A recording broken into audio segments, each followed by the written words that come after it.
Good afternoon.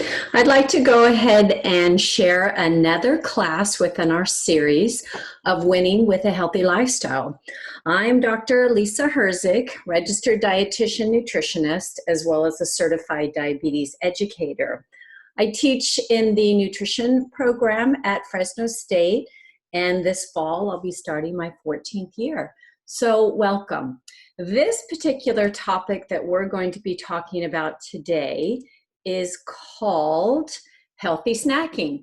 So I am going to go ahead and go over some reasons and ways in which you can go ahead and incorporate some healthy snacking into your daily lifestyle. So let's start with what will we be talking about today?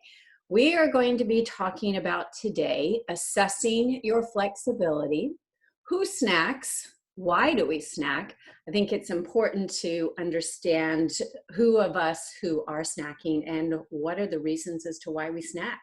When we understand why we snack, then that perhaps can help us to create that 3 to 5 second space and ask ourselves, are we really hungry at this time? What is our body telling us that we want to have? Also, I'm going to cover health is important when snacking, the anatomy of a snack, and then some tips on how to be a smart snacker, and then also mindful eating activity, because as you've noticed, we have incorporated a meditative mindfulness type activity within each one of our programs.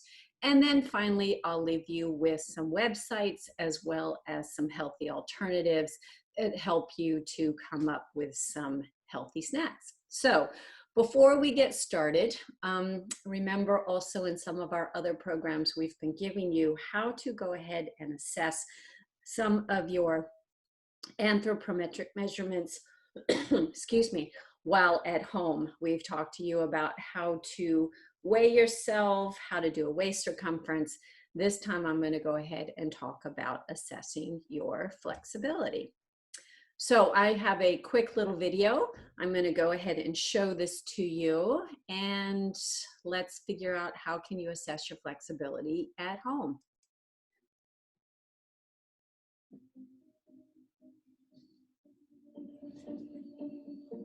Today's assessment is called the Chair Sit and Reach, and it's a Fullerton Functional Fitness Test to see our flexibility and how we move in a certain range of motion. So we're going to take a chair that's sturdy. You can put it against the wall or something to keep it from moving.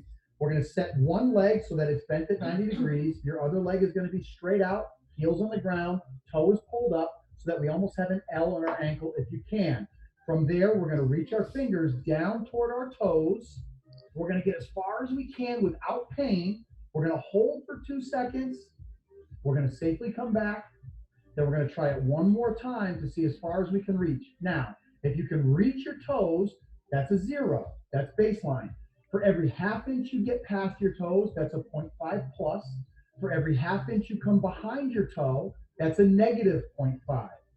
If you're greater than negative 2.5, that's an area to pay attention to or an area of concern. If you get neutral or beyond, you're in good shape. Test both sides. The key to that is finding out if from side to side there's imbalance, because imbalance in the muscles is what winds up in pain in our joints. So it's a great way to see if one side or the other is tighter or looser. It's also a neat way to discover, well, I'm limited here. And then this is where Silver Sneakers comes in. This is where our gym partners come in. This is where the trainers at those gyms become of value to you. Hey, I did this test. I feel like I'm not where I need to be. It could be your hamstring, it could be your quads, it could be your core. Sometimes our flexibility is limited by our strength. When we're not strong, our brain won't allow us to be flexible because it feels unsafe. As with any assessment, if you feel pain in anything, in this movement, knees, hips, back, that's also cause for you to speak to a doctor or to pay more attention. All right, thank you so much. So that once again gives you an opportunity to be able to check your flexibility at home. And as mentioned, we want to make sure that we're maintaining a good sense of flexibility because that helps our muscles and our joints to be strong, especially when we find ourselves sitting quite a bit. We want to make sure that we're getting up and actually moving. All right, I'm going to go ahead and move on. So I looked up some information, and according to the International Food Information Council Foundation states that this is helping us to understand who is snacking. So 57% of us snack at least one time per day. 31% of us snacks a few days per week, and 3% of us never snack. So that gives us some understanding, according to this particular council, as to, you'll see the majority of us at least snack one time per day. So these are some continuing statistics information. So nearly everyone snacks at some point during the week, and you'll see that being hungry or thirsty or craving sweet or salty snacks are top reasons why we see that people snack. So the frequency of snacking, you'll see on the left-hand screen in the blue. You'll see that about 30% multiple times a day. You'll see closer to that 40% one time per day, in between 20 and 40% a few days per week. And then you'll see lower numbers at once a week or less. And then you'll see a very low percentage of those who never snack. So you'll see the take-home message here is that we are snackers. It's not going away. And I'm going to go ahead and provide you with some viable information to help you to understand why we snack and how do we snack in a healthy way. So you'll see, looking over to the right of the screen, reasons for snacking of those who do snack. They want to find out, why do you snack? So you'll see the top reason is I'm hungry or thirsty. So that absolutely is a legitimate reason.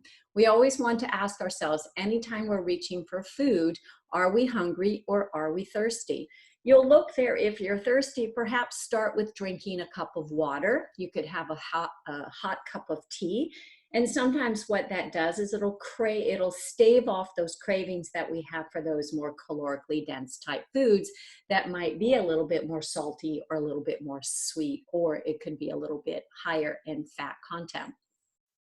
You'll see directly under that, the list goes down. I crave sweet snacks. That could have something to do with a low blood sugar reaction. We haven't eaten in a while. It's been more than 5 to 6 hours.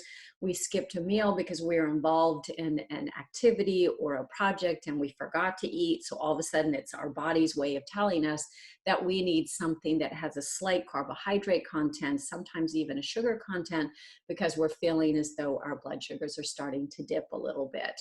I crave salty snacks, eating out of boredom. There's lots of tactics that we can do to help you to be able to look and see, why is it that you want to eat? Is there something else that you can do in place of that, like go outside for a walk, or even do some stretching, or even go lie down and take a nap, or perhaps even do some meditation? Those are a few examples. I need more energy, and that goes back to that craving sweet snacks. It could be that somebody has not eaten for quite a while and they're feeling though their energy levels are low, or they just went out for a pretty hefty kind of walk, or walked a little bit further, or rode a bike, or did some stretching or yoga. And they're doing that in order to promote some weight loss, also to tone their muscles, but they didn't do any type of repletion. So what they find is all of a sudden they're not putting back the protein, they're not putting back the energy that they used during that activity, and therefore their blood sugars, their energy level starts to dip. A quick pick-me-up, a boiled egg, a cup of low sugar chocolate milk, or even a soy milk, or a quick little smoothie could provide those extra little calories to give you that energy. It is too long until my next meal, which means I'm never going to make it. I've got to have that snack. Snacks are available, easily available, or convenient. I always ask my patients, anytime that we talk about foods that may not be as healthy for them, I always like to ask who brought the foods into the house. So here's the thing, if you are bringing the foods into the house, then they are going to talk to you even in the quietest moments, and they're going to go, eat me, eat me. So if we're looking at bringing in like cherries and blueberries and peaches, all of those stone fruits right now that are in season, perhaps some nuts or seeds, or even some nut butters to eat with our fruit, or some fresh vegetables. It has a high water content, it has a high crunch content to it, and also provides that level of satisfaction. It's a habit of mine. If you'll look down there, once we have a habit, yes, absolutely 100% we can break those habits. It takes about 6 weeks to develop a new habit. I'm not quite sure that it's going to necessarily take 6 weeks to unbreak that habit, but what we need to do is come up with some mindfulness or activities that we can replace those habits that may not provide us benefit. I want something nutritious. You'll see further down, people are eating out of sadness or anxiety, or they may be eating because they're happy or excited, or it may be something, as you'll see, a way to procrastinate, to put off that next little task that we really don't want to do. So this kind of gives you some insight as to why people are snacking, the frequency of snacking. So as I was talking through each one of those, I hope that either you found yourself in one of those categories, a singular category, or maybe you were able to check off your sort of list that maybe you have various reasons or more than one reason as to why you snack. So then we need to really prioritize as to why it is that you are snacking in between your meals. And does it work for you? So snacking is becoming more popular. So I have some examples in a lot of the pictures. I have examples of quick little go-to snacks that don't provide a whole bunch of calories. You'll see a fresh piece of fruit, your apple. You see a little tray of blueberries. You have the raw almonds. You have some cut up red bell peppers, some cucumbers. We have celery that has a nut butter. You can have peanut butter, almond butter, cashew butter. We have those yummy, sweet little cherry tomatoes, both the yellow and the red, that provides the lycopene, which is really good for your heart. We have little baby carrots, pistachios, and always with our nuts and their seeds, we can get those that are salt-free, especially if you're one of those who tends to retain fluid when you are eating your snacks. So ask yourself, what drives our snacking habits, motivation, and frequency? Do a mental little checklist. Ask yourself, what drives my snacking habits? Is it out of convenience? Is it out of habit? Is it because I'm hungry? What are my internal motivators? Is it because I am lonely, I am bored, I am happy, I am sad? So do an inventory, ask yourself, and how often am I eating my snacks? Would it be better if I had one snack or two snacks and then perhaps ate more of a meal? Am I skipping meals and I'm finding that I'm reaching towards those foods because legitimately I am hungry? So let's move on. Here are some other examples. We know that spreading like an avocado or some fresh fruit with a nut butter or a low-fat cream cheese or fat-free cream cheese or a cottage cheese or various types of yogurt on top of a whole grain bread really helps us to provide that level of carbohydrate, more of a complex carbohydrate, and also the antioxidants, powerful antioxidants like vitamin C, beta carotene, zinc that we will get from our fruit.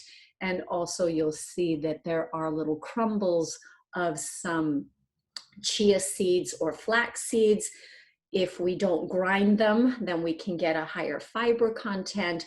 We also have some almond pieces, and you'll see with the little bit of the low-fat cream cheese with the strawberries, there's a slight drizzle. You can either use an agave syrup, or you can use a honey or a maple syrup for a slight sweetness. So respondents said, I am hungry or thirsty, I crave salty snacks, I eat out of boredom, I need more energy, or it is too long. So this goes back to that chart that I had shared with you. The number one reasons were hunger, second were thirst, and also number three were cravings for something salty and sweet. So I've provided you with some examples right there. Continuing with the chart that I had listed before, infrequent snackers driven more by hunger and thirst. So those are the ones who report doing so because of a craving out of habit. So key differences in snacking are the differences in the motivators between a frequent and infrequent snacker. So hungers and thirst were the top reasons for the infrequent snackers, and we are categorizing infrequent snackers as 1 time per week or less. Those who had multiple times over the course of the day were those who were craving sweet type foods or were eating more out of habit versus for hunger or thirst. So that just shows you on the particular chart right there. All right, so there is a report that comes out. It's called the Mintel report. And according to the report about looking at snacking motivations and attitudes, now I haven't been able to find a more recent one. This is the most recent data that we have that is available to us, but I still found that it was pertinent because we are trying to understand habits and reasons and understandings as to why people snack. So you'll look at that, about 94% of Americans snack daily, at least 1 time per day. 50% of the individuals that filled this out snacked at least 2 to 3 times per day, and 70% agreed that anything can be considered a snack. It increased from 64% in 2014. So we're seeing that, yes, it is increasing over the course of the years.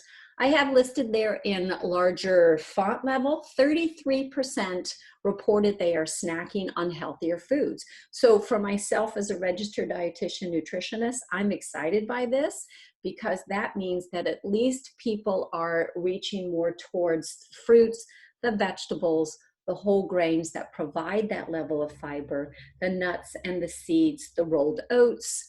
And basically that also is important for me to know, is because that means the message is getting out there, that people are listening, that yes, it's okay to snack, but we need to replace those unhealthy snacks with more healthier foods. People are reporting that they're looking for more simple ingredients, also something that's going to be low calorie, so that every bite that they take is giving them that level of satisfaction, but yet it's not packing on the pounds. The taste and flavor is critical. We know that our palates, we have a plethora of different taste buds that are on our tongue. So with our snacks, we want to have something that tastes different than what we're necessarily getting from our meals. So we're looking for that full flavor palate. And then some do value saltier flavor versus nutrition. So they may have a tendency to go towards those salty chips or those Cheetos as an example, or perhaps some salty nuts versus a dry roasted or a raw nut, just that little bit of salt. We just need to take a step back and say, do I have limitations on the salt that I'm allowed to consume? Do I tend to retain fluid? Am I feeling a little bit more puffy? You can check your rings. You can look down if your eyes are puffy. Are your ankles puffy?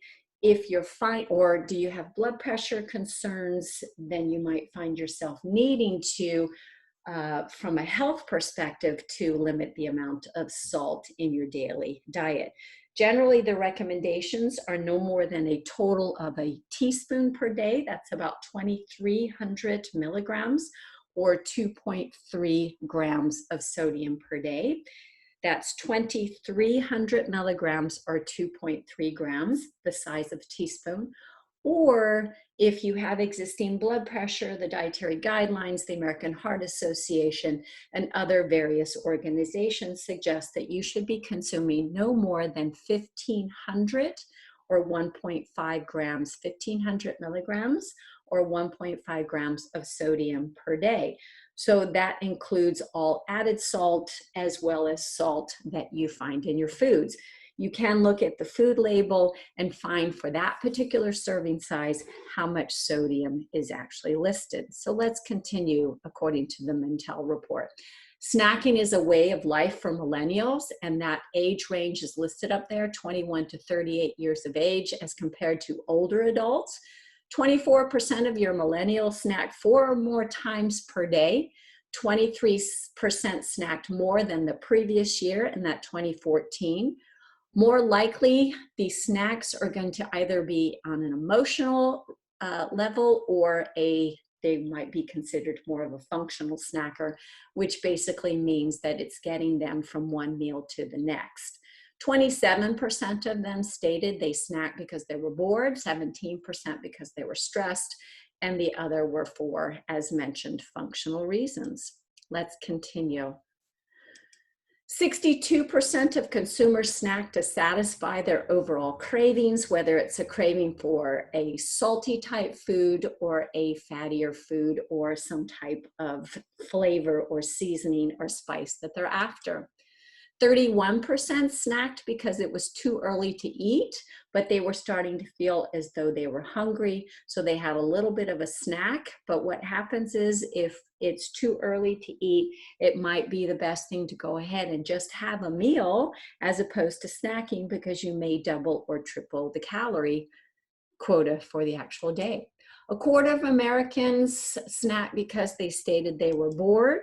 16%, as mentioned, stated because they had some type of stress, which it was a physical stress or an emotional stress.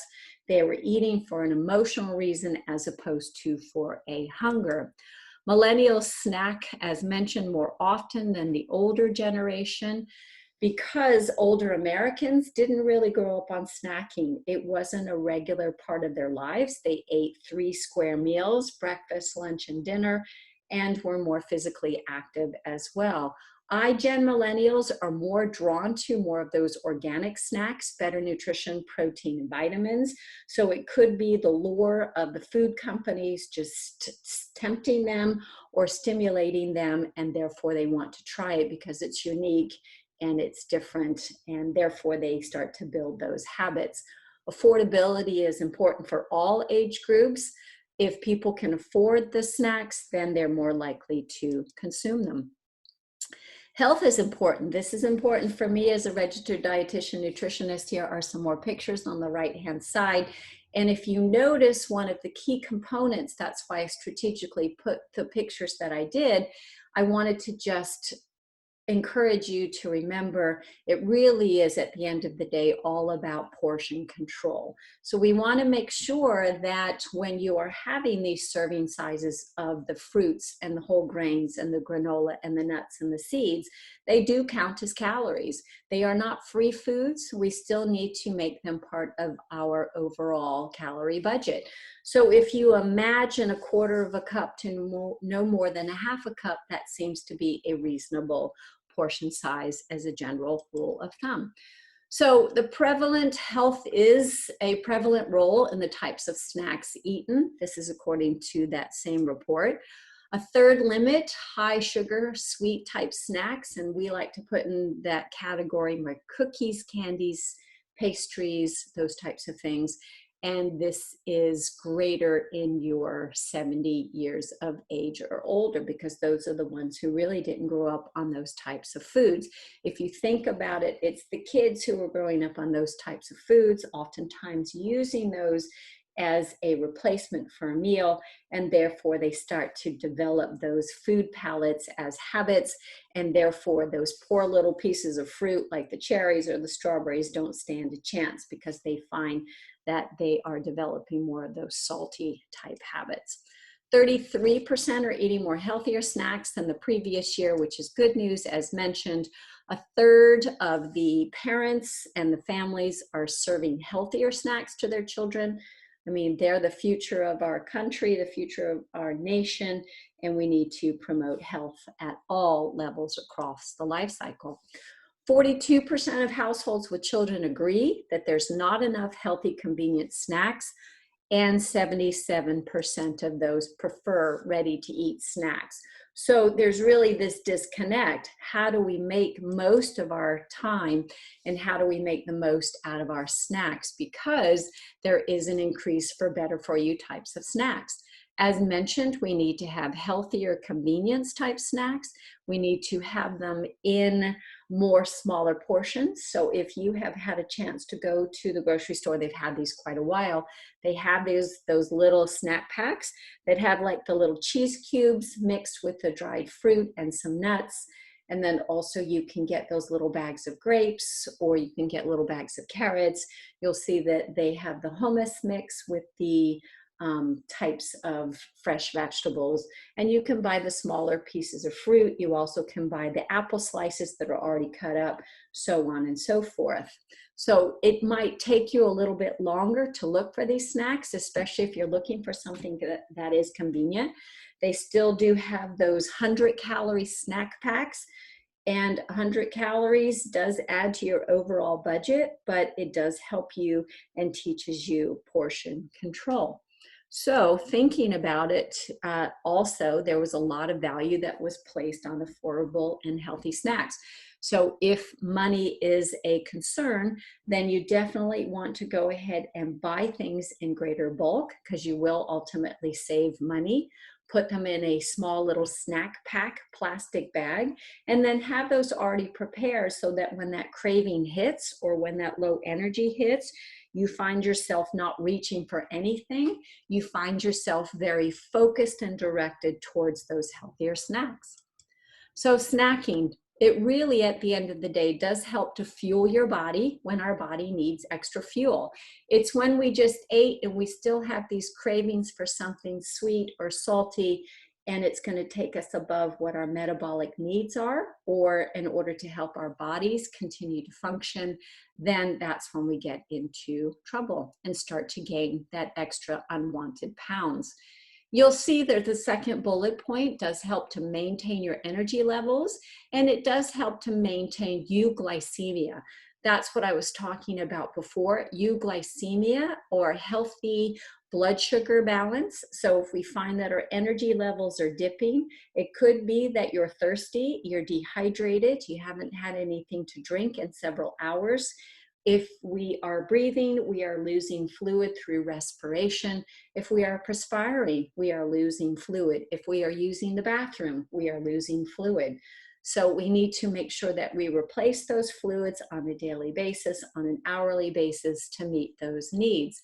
If our blood sugars start to dip, that's when we might find ourselves craving for something sugary, because it will get our blood sugars up immediately. When we have low blood sugar, our brain and our nervous system starts to become starved, and therefore our bodies find that we need to go ahead and replace those lost carbohydrates in our diet. If you look over there to the right, I have an example of some apple slices with a little bit of cottage cheese. It's a good balance of a protein type food that you get from the cottage cheese, as well as the crispness of the apple, the water content of the apple, as well as the antioxidants, vitamin C, beta carotene. It also has a lot of fiber. And what happens is that cottage cheese, because it is a higher protein food, will prolong the release of those carbohydrates in the fruit from showing up, and it will give you a much more steady, more balanced rise. It also will fuel your brain. Okay, and then thinking the last point I have up here, it helps with appetite control. When we are hungry, we tend to overeat because we are looking for that immediate, because our brain and our nervous system is starting to starve. When we eat smaller meals and potentially include some of those snacks as those smaller meals throughout the day, then that really does ultimately help us meet our calorie budget as well. So let me just continue a little bit about optimal blood sugar. A lack of energy from a lack of fuel can cause a drop in your blood sugars. When your blood sugars are too low, this might be something for you to do a mental little checklist. Do you have a headache? Are you a little cranky? Are you moody, lethargic, change in personality? You'll see over there to the right in the little cartoon, dieting calories by meal. Breakfast 250, that's reasonable. Lunch 300, that's reasonable. Dinner 350, and then the hangry snack is 10,873 calories. So that's really, that person probably is not getting enough calories, and therefore they're starting to feel cranky, moody, low energy, and change in personality. Have you all seen those TV commercials where, I forget, I think it might be a Snickers or a Milky Way, where somebody is somebody else and then they have the Snickers and then they become their own person again. So it really does change personality if your blood sugars do start to drop. So think about that. Don't take too long in between, and make sure that you are keeping a nice supply of energy and calories in your diet. And that's why I have provided many options for you throughout the presentation as well as the end that include more complex carbohydrates, a higher protein content, and also high fiber, because that's a perfect balance so that you don't have that quick dump of sugar into your system, which, yes, I'll tell you, does make you feel better. However, it will drop as quickly as it goes up, and that's what we're trying to prevent. So let's start talking about the anatomy of a snack. A snack, this is a definition, is a portion of food consumed that is usually smaller than the amount eaten at a regular meal. That little cookie she's got there, do you think she's got a little bit of hangry going on? Snacks are eaten between meals, as we've talked about, and they also come or can come in their own natural packaging. So this is like grab and go type snacks, baby carrots, radishes, snap peas, cherry tomatoes. They have those little individual cottage cheese cups. We have yogurts that have lower sugar content. There's the kefir. There's the little hummus packs. Yes, some of those foods have been processed, but if you think about it, you do have a lot of natural type foods that are nature's fast food, and that's what we call the fruits and the vegetables. I do also have an example up there of those pre-packaged potato chips, and they now have those little Pringles packages. They have those snack packs of potato chips. And if we limit ourselves to the snack packs every now and then, that at least we don't have those feelings of guilt after consuming those. All right, so let's move on to how to be a smart snacker. And you'll see up there in that top picture, it is a smaller portion size of fresh fruit. You can put some nuts or seeds like pumpkin seeds. You can put sunflower seeds. You can put some sesame seeds. You could put some flax seeds, chia seeds, slivered almonds, pistachios. You can chop them up. You can make a smoothie with that fruit. You can eat it cold. You can eat it frozen. There's so many different ways. And then down at the bottom, the picture is you have a variety of the carrots, the celery, red bell peppers, which provide that fiber, high water content. You can mix that with a little bit of hummus or a tuna fish or a cottage cheese. Just because you are calling it a snack does not necessarily mean that it has to be limited to snack type foods. Sometimes what we'll suggest is that if you weren't able to get all your fruits and vegetables at your meal, snack time is a great way to make up for what you were not able to get during your meals. We want you to think about being selective when buying your snacks. You've heard the statement before, never go to the grocery store when you're hungry, because you'll end up coming out with food that you don't even recognize and wonder who it is that bought those foods. We tend to buy more of those processed, easy to get into, that provide that immediate gratification and balance of our blood sugars. As mentioned before, I want to make sure that you are balancing your snacks with plenty of protein. Those are your nut butters, your cottage cheese. You could use some fresh meat. You could have some cheese sticks, low-fat cheese sticks. You can have the edamame, the soybeans. You could have some roasted chickpeas, all sorts of alternatives, but make sure that you have that good source of protein balanced with our carbohydrates and also the healthier fats like the nuts, the seeds, and the avocado, or the tahini that is in the hummus, or baba ganoush, as well as some examples. I do have a point there. Protein provides us with energy and mental alertness. So if you find that it's kind of hard to get up in the morning, or you find that you're getting a little groggy throughout the day, have a good source of protein, because it really does help us with that mental acuity or alertness. Think of snacks to add back to, as I mentioned, to what you might be missing: fruits, vegetables, whole grains, nuts, and seeds. Continuing with how to become a smart snacker, the DGAs, which are the dietary guidelines, tell us to eat the following every single day. So this is just a reminder: green leafy vegetables.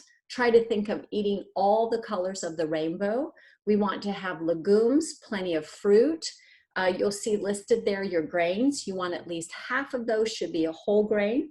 When looking at the food label, you want the food label to say 100% whole grain. If it says wheat or bran or stone ground, that does not necessarily mean that it is 100% whole wheat or whole grain. That provides the fiber. It ensures us that we have the bran and the endosperm and the germ, which all together provide optimal nutrition for us. Choosing seafood, lean cuts of meat like ostrich, buffalo, chicken, white meat chicken, a sirloin cut of meat, both beef or pork, are your better sources.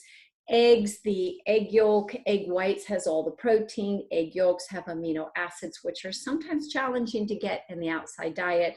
So if you have cholesterol problems, we say limit your eggs to no more than 3 per week. Otherwise, eggs are a good thing and don't make our cholesterol levels go up, unless, of course, you have some limitations that you've been given by either your physician or your registered dietitian, nutritionist.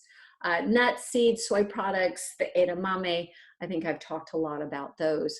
Different types of oils you can drizzle, like an olive oil, an avocado oil, a canola oil, a flaxseed oil. All of those have a positive therapeutic benefit for lowering our cholesterol. So in the circle there, it says, remember to keep it healthy. That's our take-home message. All right, so continuing, look for a good mix of foods that are both satisfying and beneficial. They are easy to prepare, and you also always want to think about practicing food safety. If you pack it, leave it in your car in the heat. If you pack it, leave it by your desk, like a yogurt or a cheese or something like that. Those definitely do require refrigeration. So you might just throw that away if you don't get to it because you get too busy. 17 ways to eat an avocado.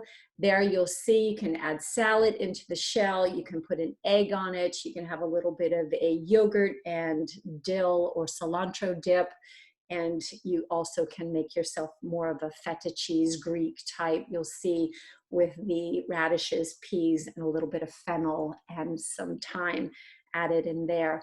So these are just some examples. Avocados are a great source of that mono unsaturated fat and healthy fat for us, plus really provide that level of satisfaction.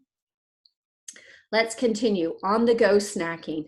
We know that snacks, many of the individuals in the report suggested that convenience was important. Snacks can also be very high in the saturated fats, which are the kind that raise our blood cholesterol levels. Also, simple sugar in the, like white table sugar. Look for the ones that have more of complex carbohydrate. There is a new product or a new label that's been out for a little while now that talks about added sugars. I think what we'll do is we have another series where we'll be looking at the label to talk to you about that, but it's the added sugars.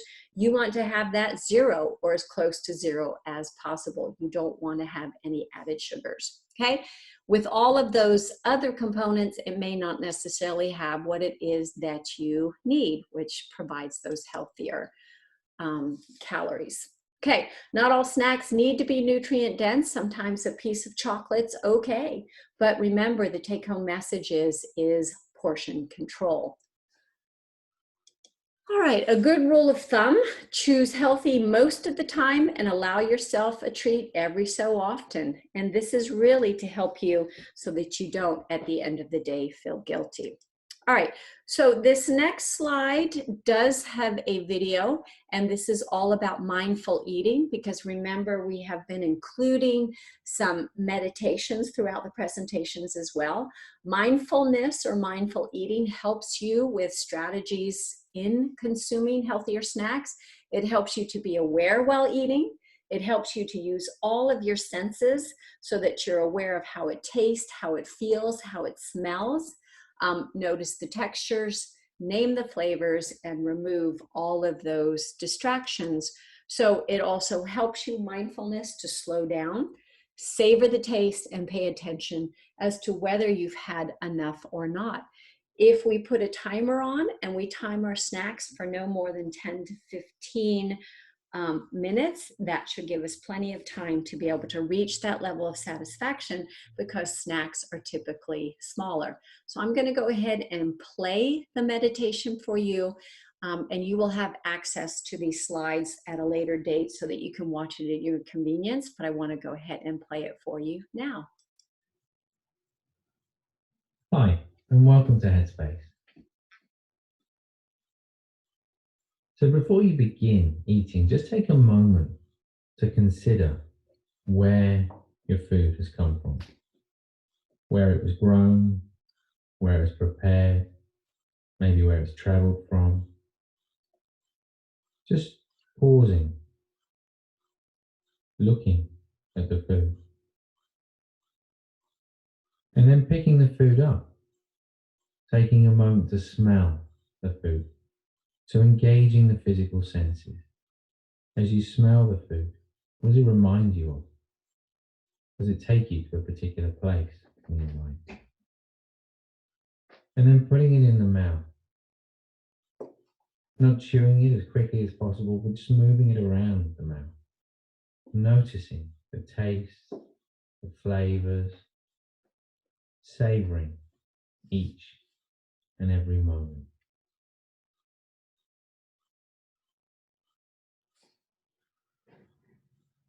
All right, so that gives you an opportunity to be able to practice a little bit of mindfulness. That was a minute and 10 seconds.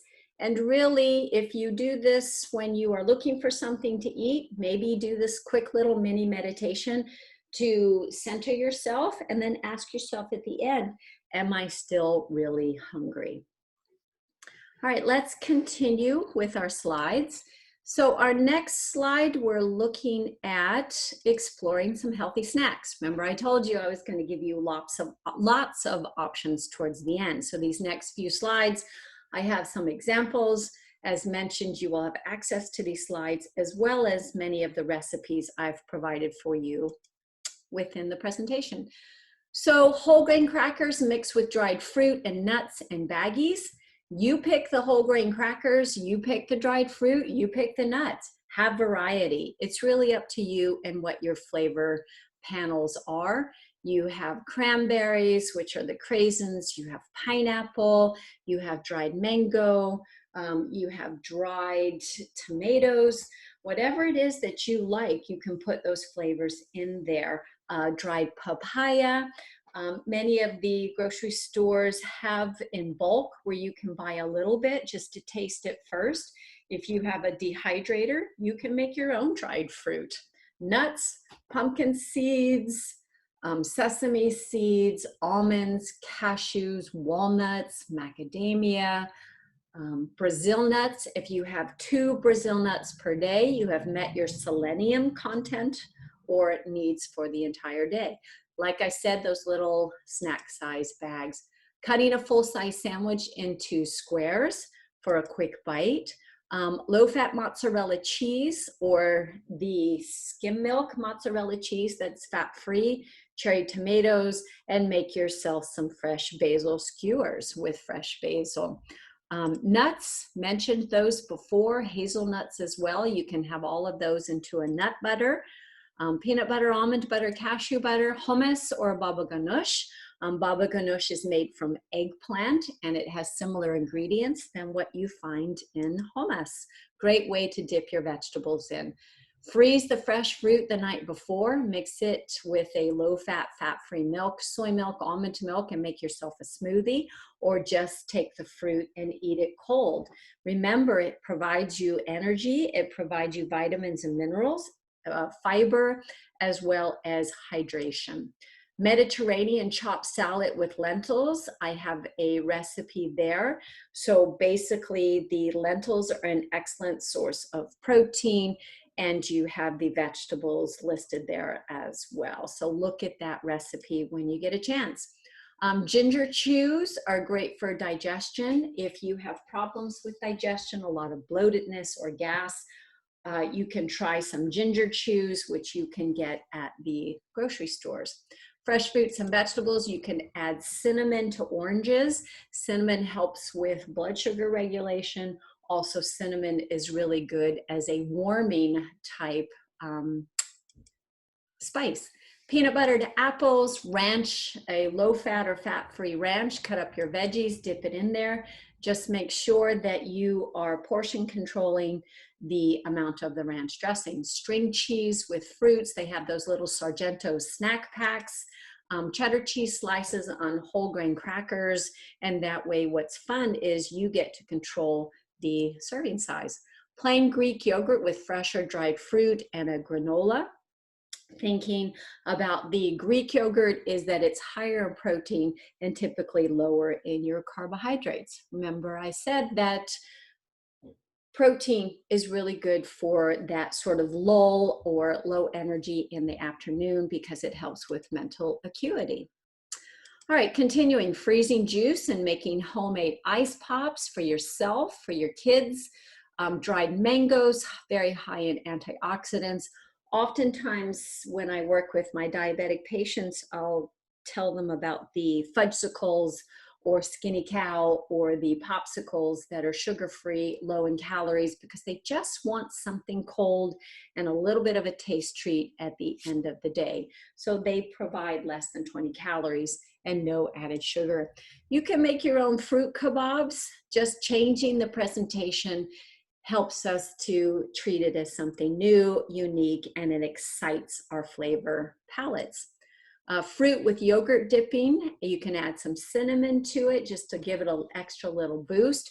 You can get a fat-free, sugar-free yogurt and add your own, like a vanilla extract, an almond extract, a lemon extract, if you just want to change the flavor and not adding any extra calories or sugar. Baking sweet potato biscuits, pretzels, Stacy's pita chips, Cliff organic bars. Now these are the ones that are already processed, so you would have to look and see what the serving size is according to the label. Bliss balls, here's a fun little Bliss balls. These are a little mixture of a little bit of fat and protein and some carbohydrates. Check them out. They just look really, really good. And I do have the recipe right there. Homemade granola bars, if you have a little bit of time while you're home this summer, in between doing your activities, reports, running here, running there, check out this recipe as well, and you can control the amount of sugar. Nice cream bars, I put this on here because it looked really fun. These are made from frozen fruit, so it's really cool. Go ahead and check those out if you want to make your own popsicles. All right, so continuing, falafel balls. Here's a nice little recipe. Falafel balls are made from chickpeas.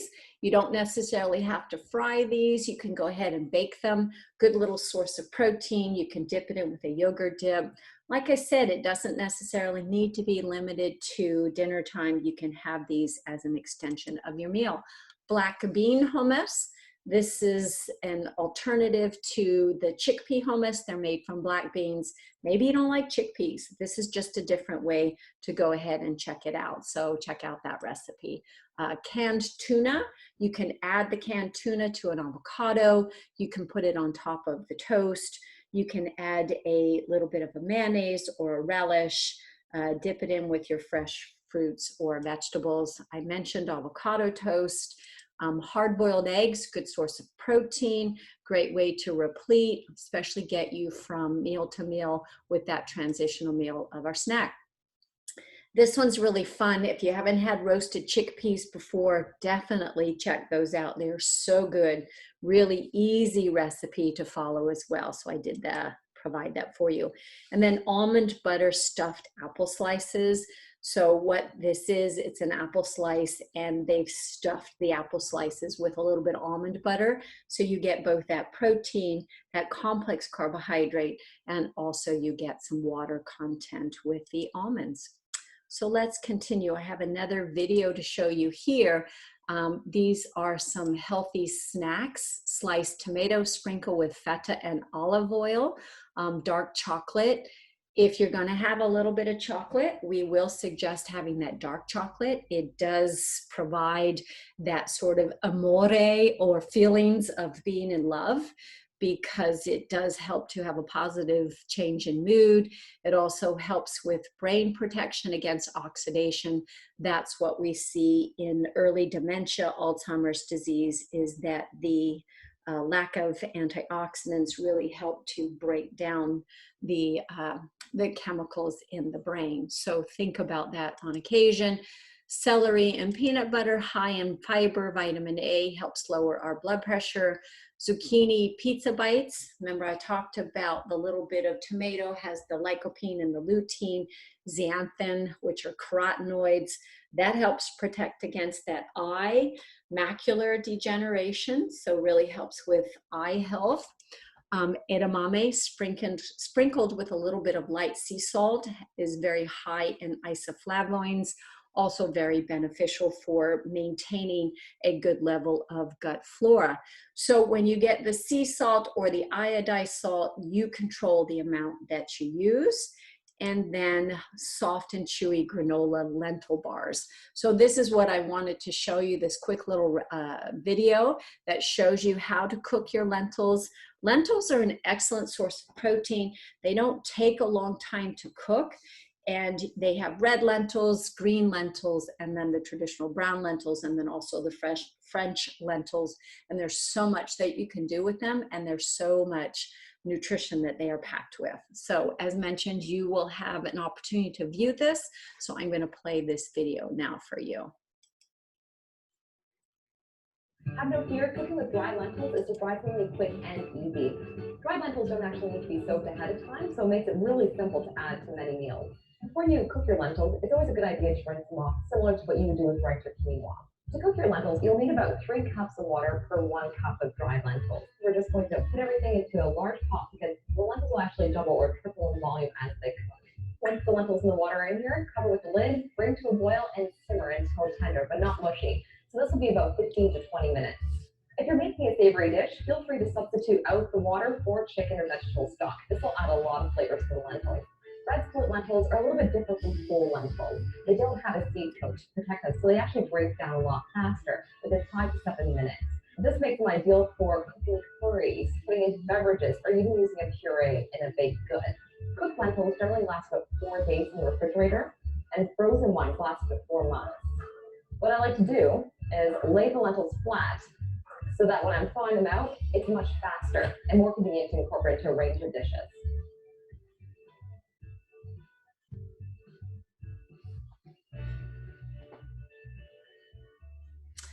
All right, so that was a nice little video that gives you an opportunity to be able to see how easy it is. I thought it was very fun to be able to put the lentils in a smoothie just to add a little bit of protein. So you'll see there's lots of creative ways that we can get if we just take the time to think about incorporating good nutrition into our snack time. So thank you so much for your time. I do hope that this information was helpful for you. Once again, my name is Dr. Lisa Herzig, registered dietitian nutritionist, certified diabetes educator. I know that Katie will be meeting with all of you once a week in case there's time for discussion. Thank you again. Shoot me an email if you need to, if you have any further questions. All right, thank you, and be well and be safe.